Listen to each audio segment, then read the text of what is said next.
Welcome to We Need to Talk Now, presented by AT&T. I'm Alicia J, here with Terrika, Foster-Brasby. And Terrika, can you believe that the Winter Olympics are over? I feel like they just flew by. Well, girl, they not over for real because if you look outside my window, it looks very much like Milano Cortina outside. Oh my goodness. Yeah, you got like 2 feet of snow last night or something Two like that? feet of snow. It's like a blizzard and it's still snowing. Like, it is still actively snowing outside right now. Well, that's too much for me. I mean, Terrika might still be in a Winter Olympic, I guess, mood, but we're going to be breaking down our favorite moments of the Winter Olympics here coming up soon. We're really looking forward to talking everything about that. It's fantastic to watch. But before we get into that, we do have to send our condolences to WNBA legend champion Kara Braxton's family. Unfortunately, at the age of 43, she has passed away. And I know personally, I was shocked to see the news. She's also an Oregon legend. A lot of you know who have been watching this show that I am from Portland originally, and I played against Kara Braxton in high school. She went to Westview High School. I went to Beaverton High School, and man, it just really saddened me to see that news. It's a shock to obviously her family and the basketball community. And Terrika, I know you as a Detroit fan, you definitely grew up watching her as well. Yeah, 100%. I was quite shocked when I saw the notification come across my screen yesterday. We were talking post before the show, and I just remember, she was a part of our Detroit Shot Championship teams. I remember anytime Cheryl Ford, that second unit was coming in, I knew that Kara Braxton was going to be the one to help lead the charge. She's a part of our WNBA experience growing up. And so it's very devastating. 43 years old is so young. I'm 41, right? So 43 is just so incredibly young, but certainly my prayers and condolences go out to her family for strength during this time. Yeah, absolutely. Sending all the love to her sons, her husband, and her entire family, and the entire basketball community who is mourning her loss right now, gone way too soon. Well, this seems like an impossible pivot, but we do have to jump into the Winter Olympics because they were fantastic, Terrika, on every single level. Enjoyed watching them. I know I wanted to really point out a lot of the performances that we saw, and I wanted to start out with Alysa Liu, Oakland's own. Okay, I just came from the Black Joy Parade in Oakland yesterday. You guys know I lived there for a number of years. Absolutely love Oakland, but what she has done for the sport of ice skating is phenomenal. She became the first U.S. Olympic champion since 2002 and first U.S. medalist since 2006. She was 16 at the Beijing Olympics, after which she retired, and 2 years later decided to make a return to the sport. And what I love about this is she said she would be doing it on her own terms this time. And you see what happened. She got that gold, Terrika.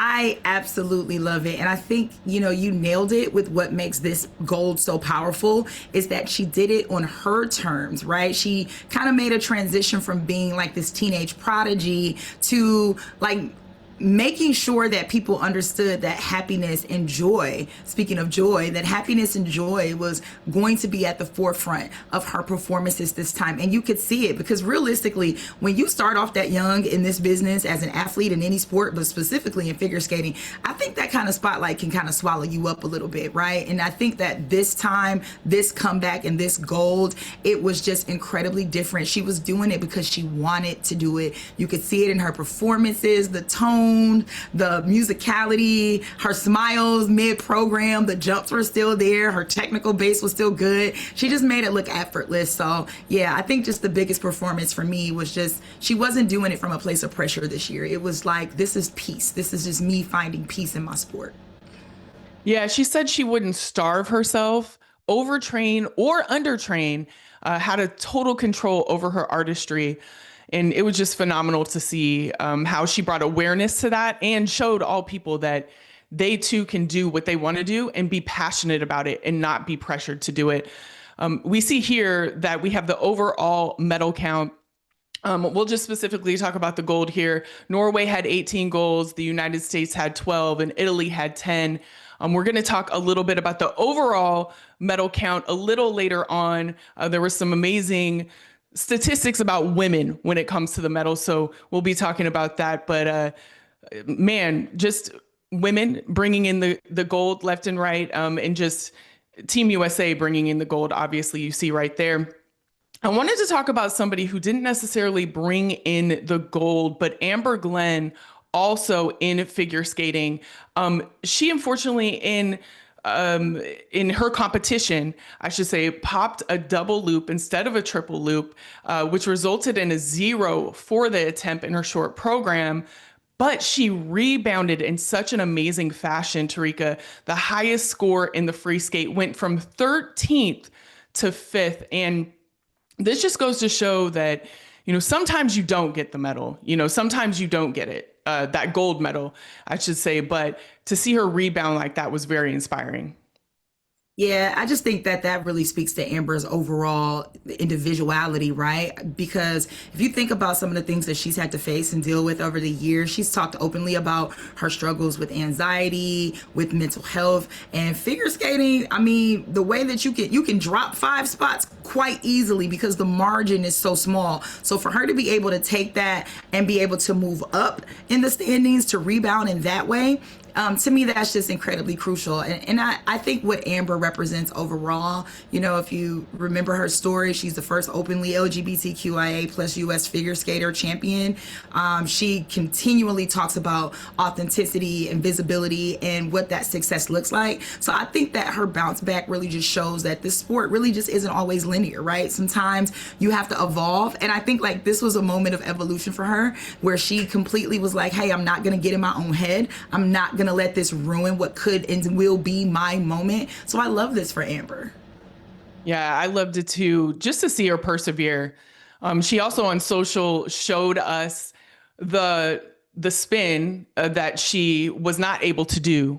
Right. And so it's like she's saying like, yes, I overcame this and I did make a mistake, but I came back in a fashion that to me is gold medal worthy, right? So it was great to see that. Some other athletes that we definitely have to mention: Eileen Gu won the half pipe gold, now the most decorated free skier in the history of the Olympics. Her 6th career Olympic medal, rather, joins a pair of silver she won in these Olympics, the 2nd consecutive Olympic gold medal in the women's half pipe.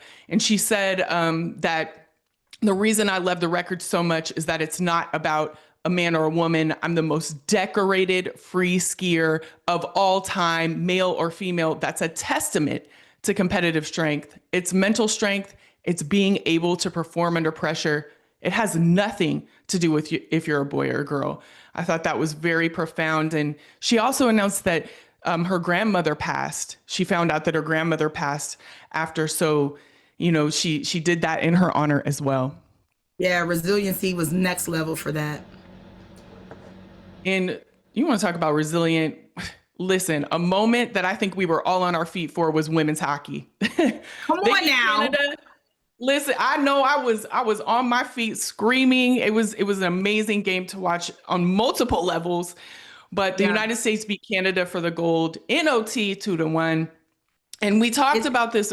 Go on our YouTube page. Emma, our producer, and I actually broke down the game. But Terrika, I just want to get what your take was when you watched this game and the U.S. bringing the gold.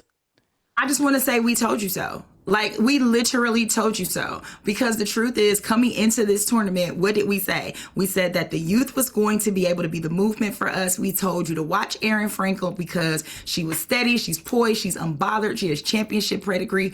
We told you that the U.S. was coming for all the things. And not only did they come for it, but honey, they did it so lopsided that I don't even understand. There was no way you could have told me that we were only going to allow 2 goals the entire tournament. We told you coming into this that this was the most complete roster. We said that they were fearless, that they had depth.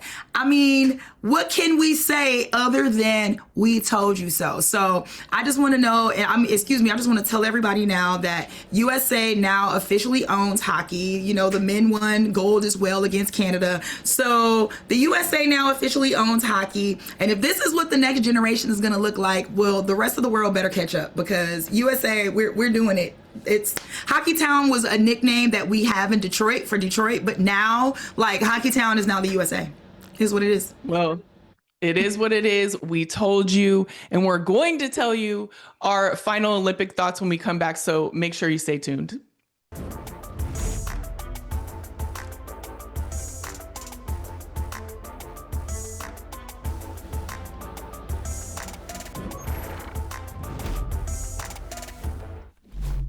Welcome back to We Need to Talk Now, presented by AT&T, and we're going to give our final thoughts of these amazing Winter Olympics. But first, we got to look at this medal count and this overall medal count, because there is a story that has been painted. So athletes from more than 90 countries battled in 116 events, Terrika, over 16 days.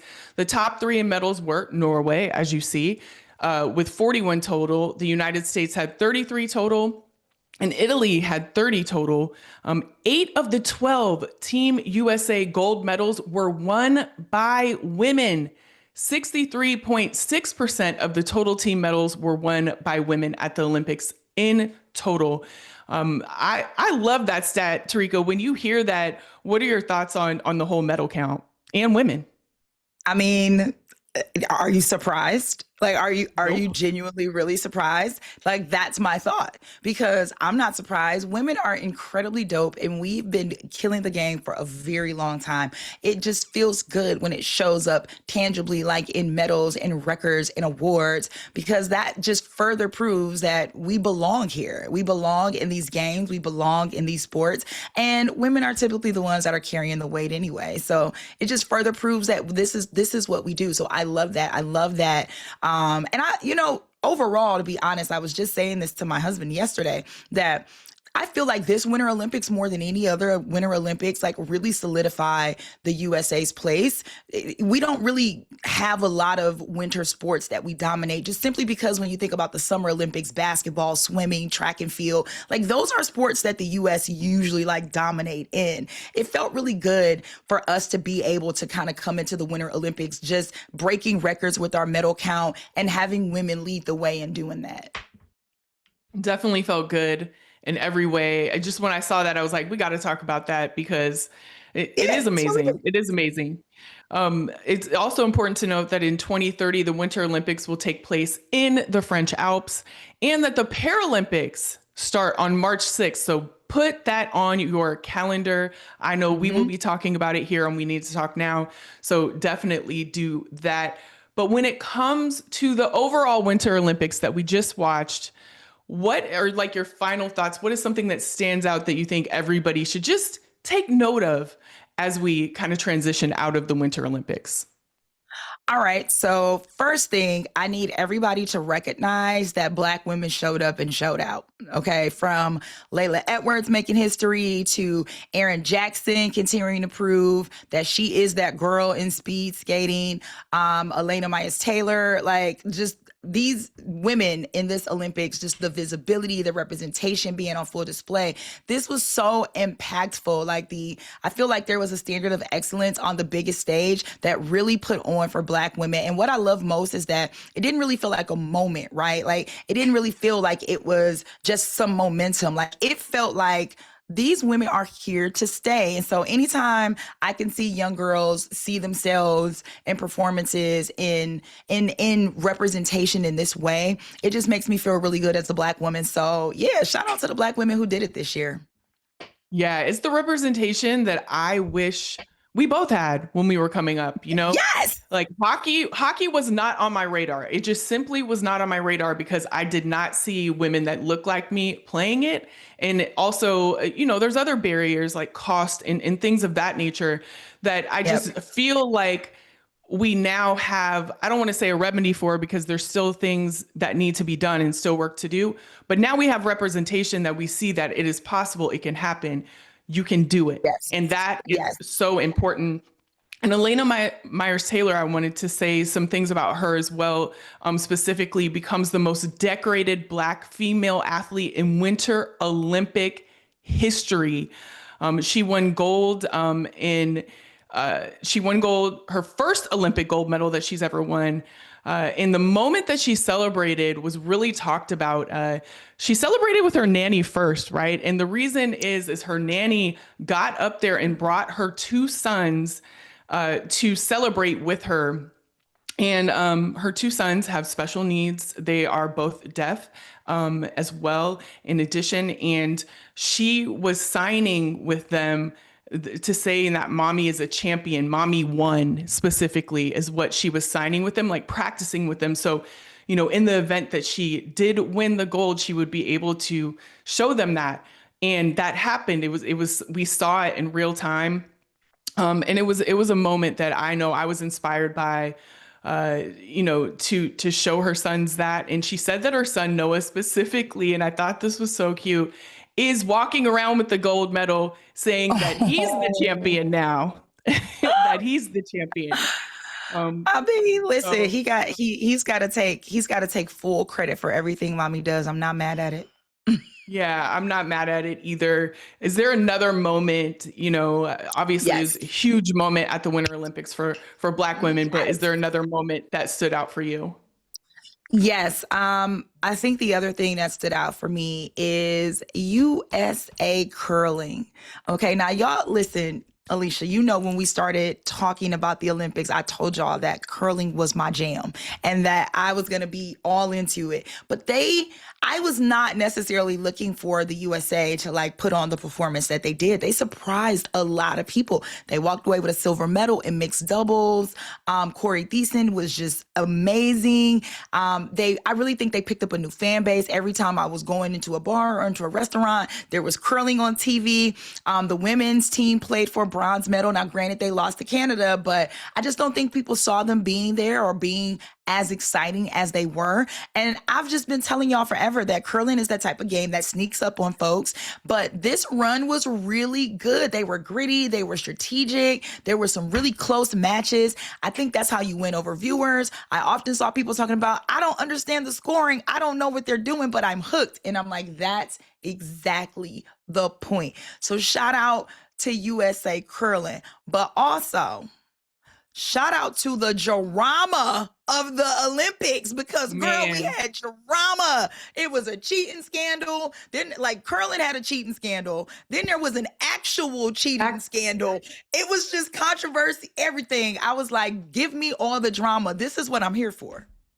Yeah, the Winter Olympics tea was piping hot for the sure. Tea was tea. Yeah, and it also set off this social frenzy that I really enjoyed watching too. There was all these spoofs and memes and just debate back and forth about what was going on, and I was all up in that too. I'm not even gonna lie. We could have a whole show just on that, period.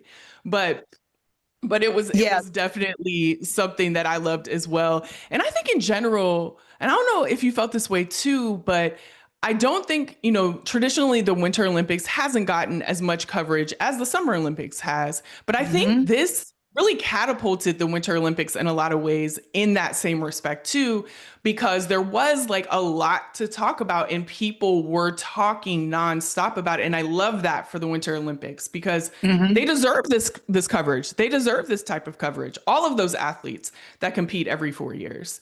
So yeah.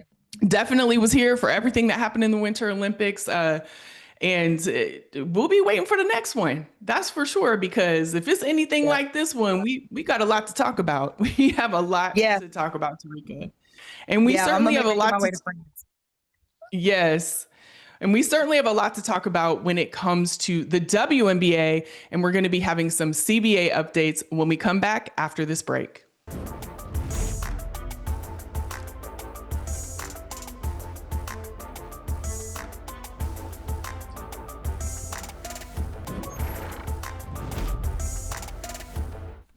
Welcome back to We Need to Talk Now, presented by AT&T. And Terrika, we wouldn't be We Need to Talk Now if we didn't talk a little WNBA.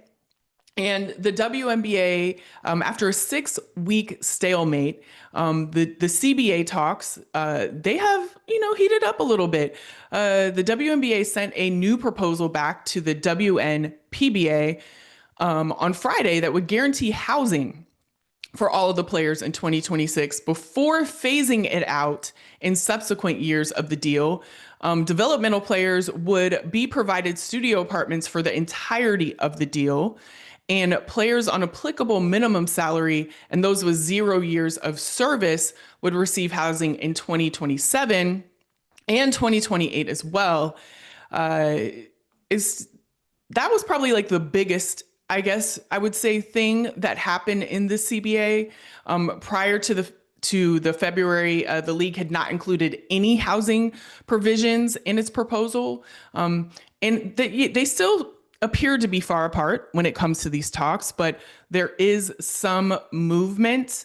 When you see, the updates and what has happened, what are your thoughts on where the CBA is, and do you think we'll start on time when it comes to the WNBA season?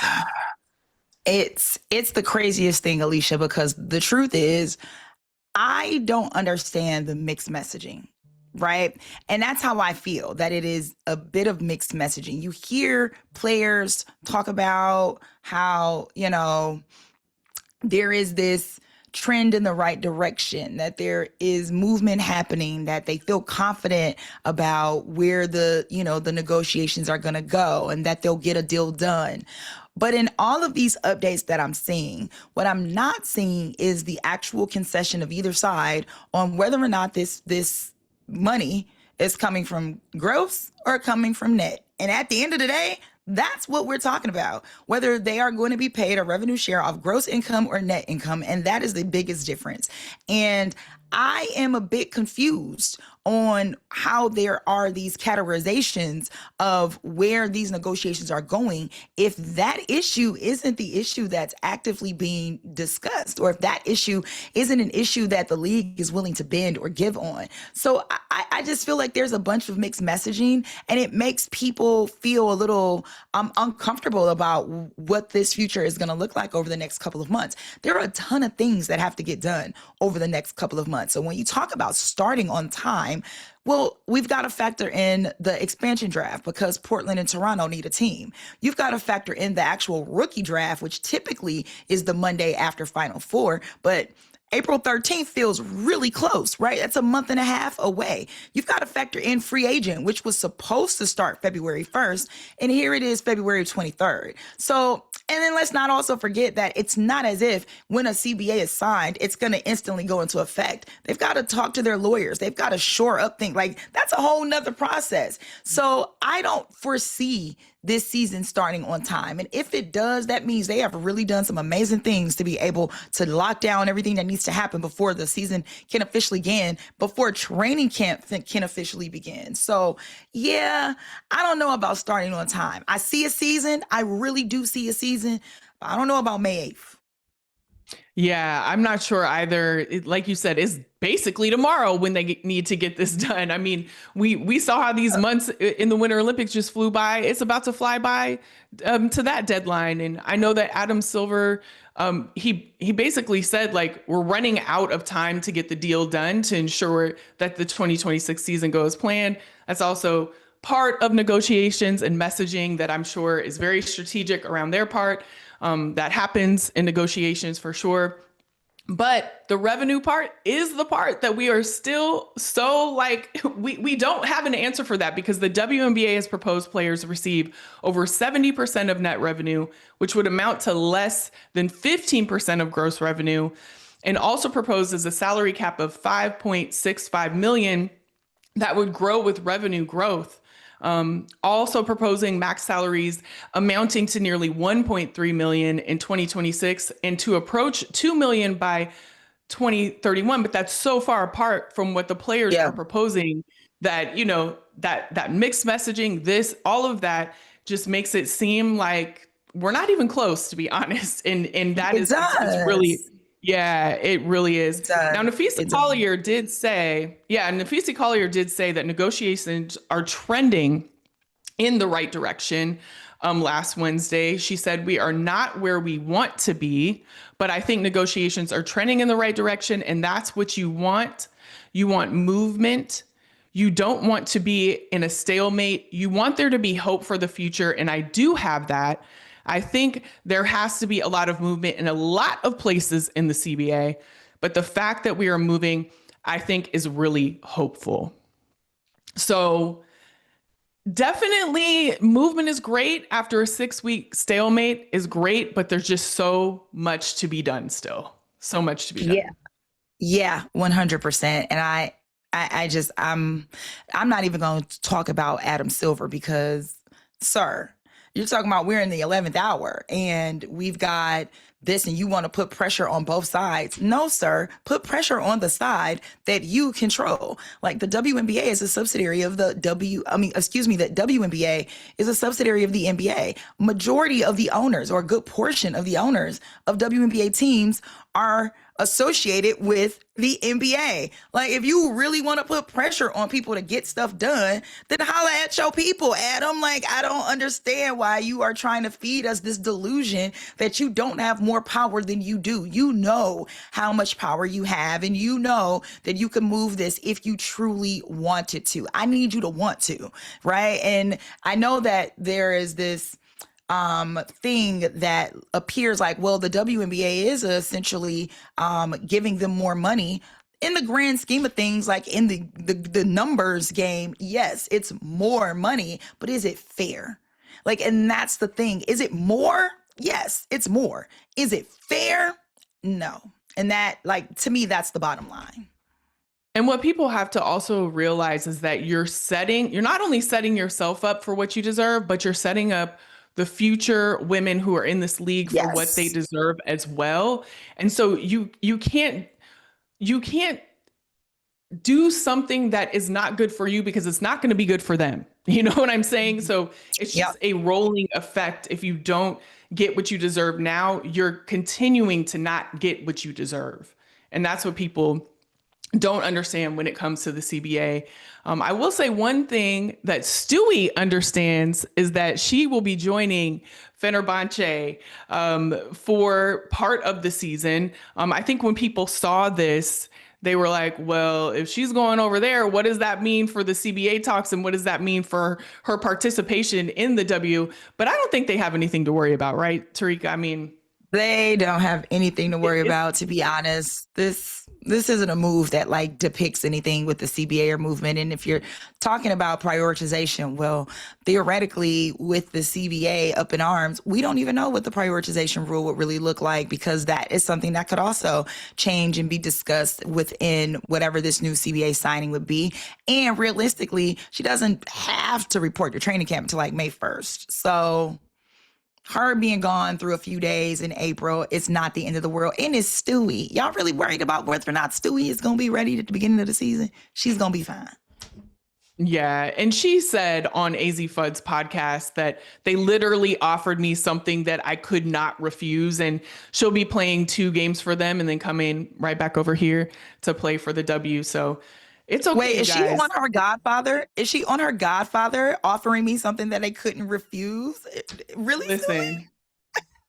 And you know what? I bet you it wasn't. I probably wouldn't have refused it either. Okay. Because at the end of the day, get your money. But that's a whole, we could talk about that in a whole nother segment. But, I'm not mad at you, Stewie, but everything's Right. okay. Everybody can calm down. It's going to be all right. It's not a sign of anything bad. It's just a sign of her playing for Fenerbahce for 2 games and getting her bag. So That's it. That's it. But I will say this though, if we have time, I will say this though. I do think, and I want to play devil's advocate because I obviously I want the players to get paid. But I do think what's interesting is that when I listen to some people talk about the WNBA not responding to the proposal for 6 weeks or whatever, I do want to point out that I wonder what response specifically was the players looking for. If the WNBA said, hey, I feel like this is exactly the same thing that we just countered. Like, so why would our counter be different? I'm curious as to what that response would have been if that was the case. I haven't seen the proposal, so I can only go by what is being reported by those that are very, very close to the situation. But I'm just curious from just a devil's advocate perspective of like, what was that response that they were looking for? If someone sends me a proposal and it's exactly or very similar close to something that I just debunked, I don't know what you want me to do. I don't know what you want me to say. Like, were they looking for a major response? Were they looking for, hey, we're not gonna respond to this because, like, were they looking for the league to say, hey, this is the same thing you just sent us, like, our stance is still the same? I find it interesting, and again, I'm all for the players getting paid and getting their money, but I do wish I could be a fly on the wall to know and see and understand specifically in that 6-week period what the players were looking for from the league that would have maybe changed that would have changed anything other than where we are. I'm very curious for that. There's a lot to be curious about when it comes to the CBA, and we'll definitely be giving you all the updates and all the conversation around it right here on We Need to Talk Now. But when we come back, we have to dip into college sports. We need to dip into women's college basketball and talk about some guarantees that we have. So we'll see you after the break.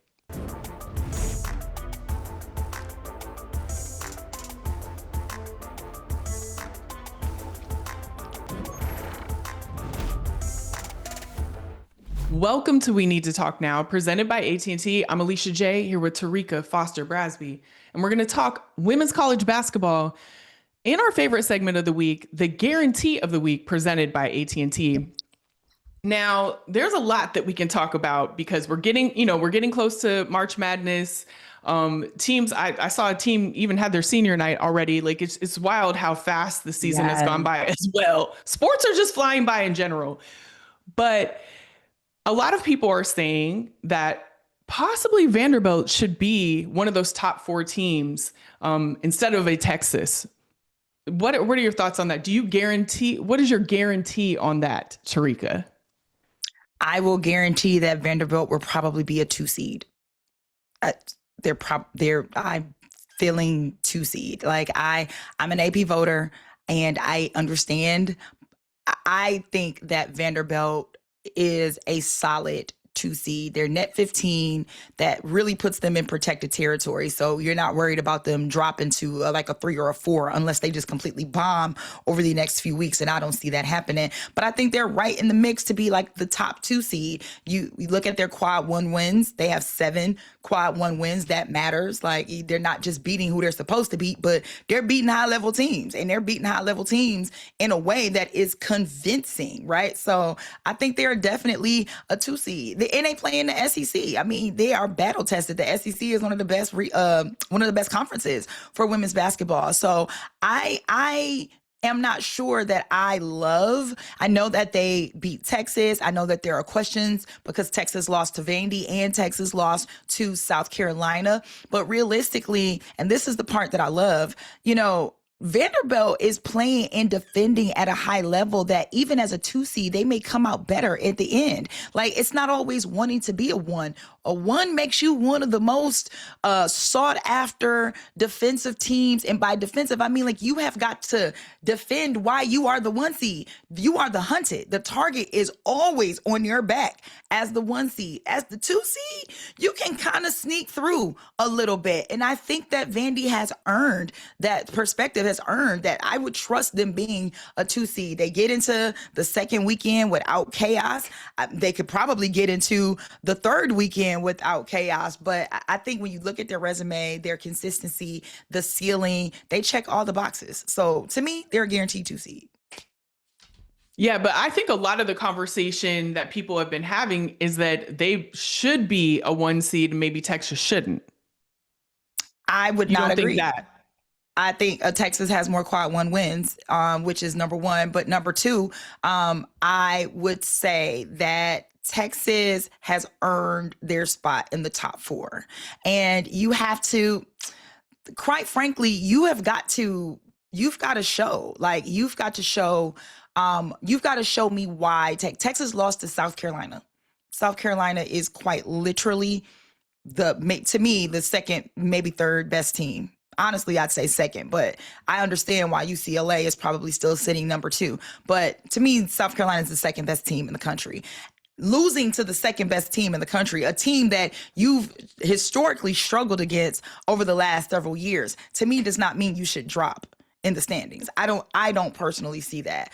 I think Vandy still has something to prove, and I don't see a 2 seed or them feeling like they need to be over Texas is really the difference maker. I am an AP voter. I voted this week, and I have I have UConn, UCLA, South Carolina, and Texas. And I struggled on whether or not UCLA should remain a 2, but it's hard for me to move them from a 2 line.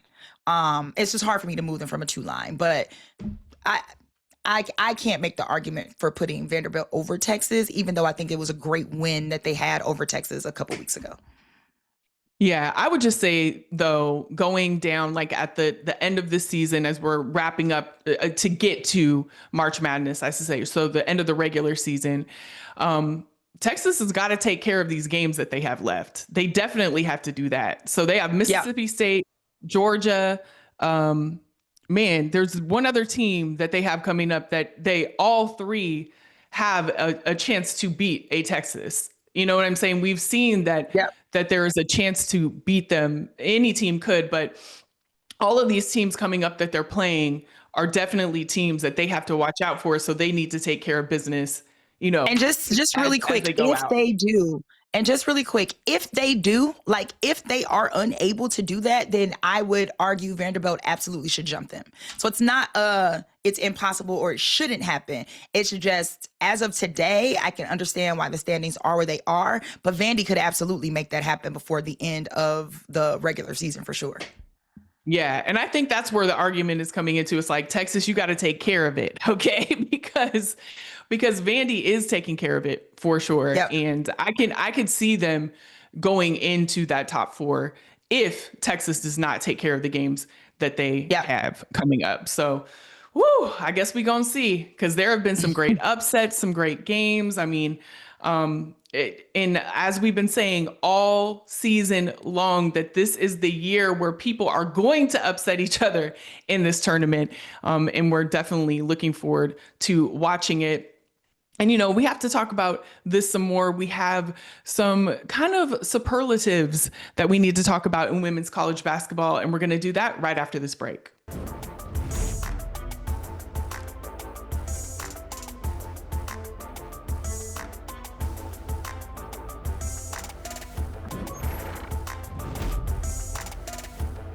Welcome back to We Need to Talk Now, presented by AT&T.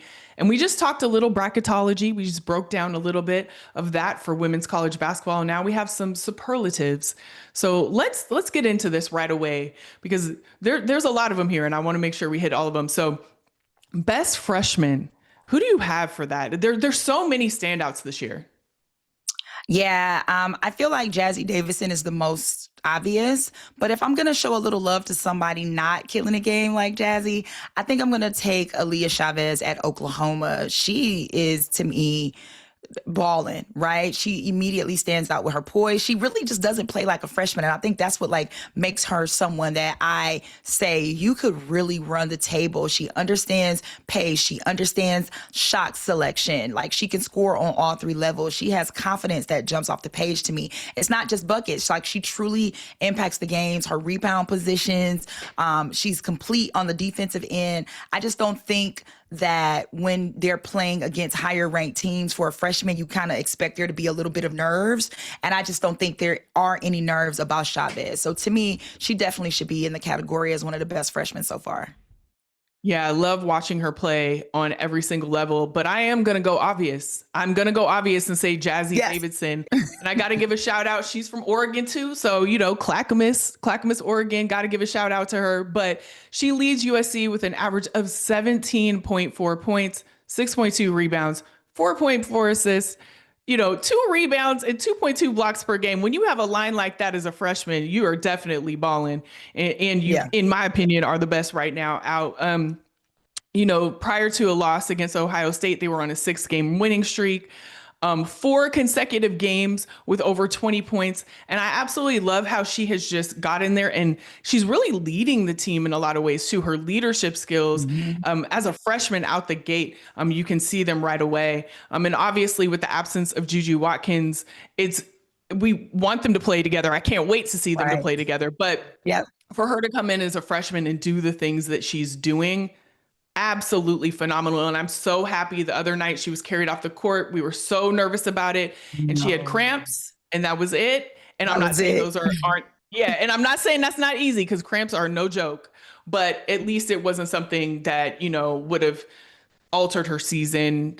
She's not out, that kind of thing. So we all took a deep breath after finding that out for sure. Now, going from the best freshman, how about the biggest shooter, Terrika? Oh, you better give it up for that girl, Michaela. Michaela Blakes, honey, is a shooter. And what's funny to me is when I think about like what separates her from other shooters, it's just shot creation and shot consistency. Sis will pull up from anywhere and she don't gotta have the perfect setup to do it. She knows how to create her own shot. You want to get her the ball off the bounce? Got it. You want to get her in rhythm late in the clock? She got it. Like the confidence is crazy. And I think that's what makes great shooters is that they don't have to know where the defense is coming from. You just got to stop them and you can't. So I love what I'm seeing out of Michaela Blake. It's not just the volume. She's efficient. Girl is a shooter. I love it. Yeah, and I would go, she's a shooter. I could reiterate everything you said, but it's exactly what I would have said.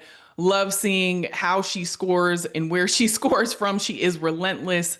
And her team is somebody that I personally picked for the next one. And that is somebody who's most likely to stage an upset, and that would be Vanderbilt. Would you agree with that? Is there another team that you would pick, or would you go with Vandy? Well, no, I think Vandy could absolutely be. I mean, we just talked about how they should be a 2 seed. Well, how I believe they should be a 2 seed. So I definitely could see them staging quite a few upsets, if you even can call it an upset, because they are a really good team this year. But I'm going to go with TCU. I think TCU can upset some teams because we can't forget that TCU actually played very well in the tournament last year. And I think they're a better team this year than they were last year. They play physical, they're defensive minded. In March, the games tend to slow down. Possessions matter a little bit more. Teams grind out a little bit more. They're a little bit more dangerous.